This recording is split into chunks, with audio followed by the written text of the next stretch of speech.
introduce yourself and your guests. I'm Leslie, a recovering addict. Hi, Leslie. This is my dad, Don. Hi, This Don. is my mother-in-law, Ricky. Hi, Ricky. You know, I want to call your attention, pardon me, to the word of the day, resilience. This woman has been through hell and back a number of times, and I am just excited and thrilled to see you back today to celebrate. How long has it been? 1 year. 1 year!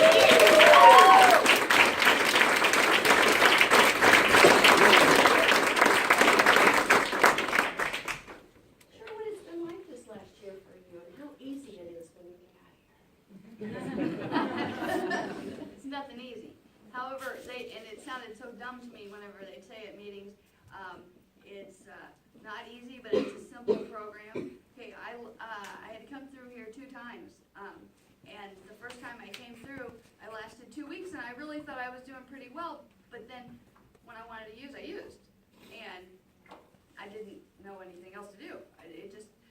So this time whenever I came through here, I stayed 30 days, and I fought like hell to get to stay here. The insurance company didn't want to pay, all this stuff, and I fought, and I was allowed to stay here for 30 days.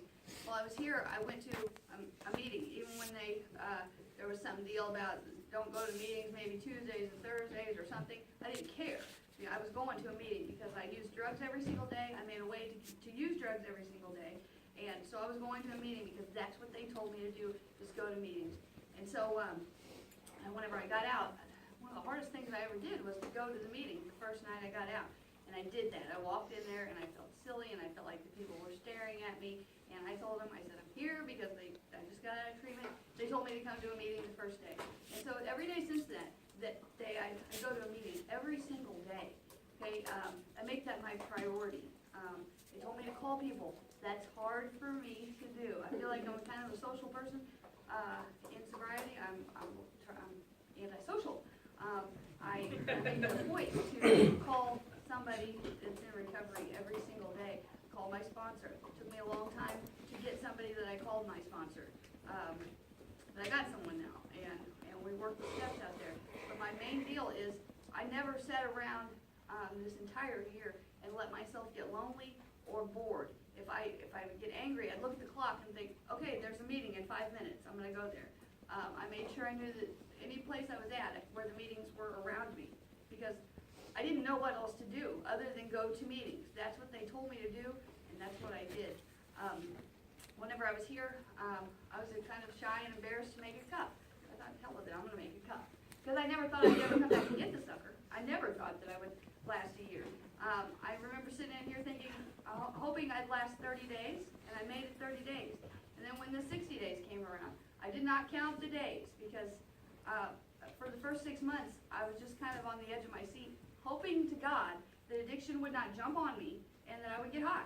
I was just hoping that wouldn't happen. But I still continued to go to the meetings and go to the meetings and go to the meetings. And I tell them that every day for 6 months. I'm just here scared because I don't want addiction to jump on me. And after 6 months, I kind of went away. But I've had, my dad has supported me my whole entire life, okay, from going to prison after prison after prison after prison after prison. I mean, he came to see me every week the first time I went. But for the next 6 times I went to prison, he sent money, but that was it. And so the dad in here said how hard it is for a parent to sit back. I can't imagine what that's like. My mother-in-law, she's the mother of my significant other, whom I love so much, and he struggles with addiction like it's nobody's business. And it hurts my heart. And he was so sad that he had to miss this today. But he was here about 2 weeks ago, and he's in Boonville right now in Valley Hope. And so he's trying, and he's trying, and he's trying. Okay, so for those of you who struggle with this a little more than others, keep on pressing on. I mean, if you screw it up one day, you have another day. It's just one day at a time, and the days build up. And I'm so thankful for that. I'm thankful for these two who look at me today, and I think that they're a little more impressed with me than I am with me, because I really don't feel like sometimes it's a big deal, okay? I don't feel like I have a year's sobriety. I have 1 day. If I can make it through today and not use drugs, it's a successful day for me. And I hope that I can do that. And I pray in the morning, and I thank God in the evening that didn't happen, but I don't let myself get confident thinking that, oh, I've got this made, because I don't. I have one day, and that's it. I'm thankful to be here. I'm thankful you all are here to celebrate with me.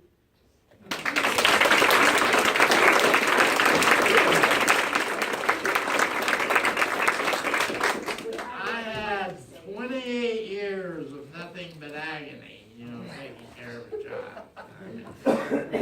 Money after money, and she'd get out of prison, loan her car, which I was paying the insurance, and it would get impounded, and I'd have to go to Kansas City and pay $200. So she caused me 28 years of grief, that's for sure. I'm certainly proud of her.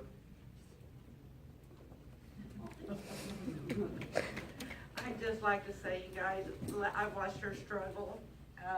And the last year, she literally has the words come out of her mouth every day. It's one day at a time. And there's been times, they say the average person walks like 7,500 to 10,000 steps every day. And she's going all the time, so I'm gonna guess she's probably going to 10,000 mark, but, or 15. But every step she takes is one step closer to where she wants to be every day. And everybody in here can do this. And I just want her to know I'm very, very proud of her. I'm glad to have her in my life, so.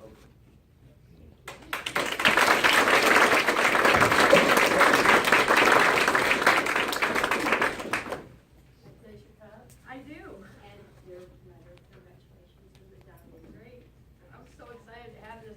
I was trying to think of some way to keep it safe and stuff, because, I'm afraid I'll walk out in the parking lot and drop the sucker. And I'm really proud of this stuff.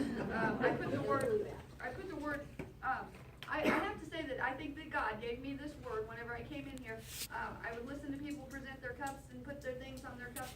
But this is not a word that I use every day, but the word I put on there was momentum. And the reason I put that word on there is because the first three letters is mom. I have my own mom here, but I have this mom.